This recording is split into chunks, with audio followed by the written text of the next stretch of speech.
नर्मदे हर जय मा दुर्गा समिती करपगाव. रात्रीचा मुक्काम आमचा इथं होता याच्यात सामुदायिक भवन.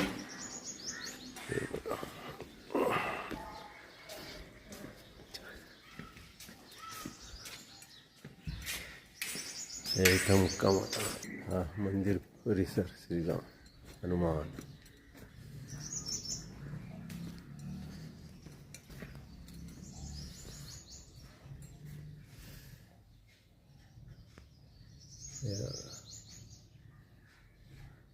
घंटा बघा किती मोठी. इथेही बांधकाम चालू आहे व्यवस्थित. मूर्ती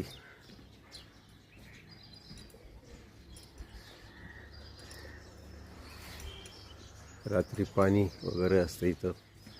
पाठीमागे पाण्याची फवारा. भोजन व्यवस्था आहे.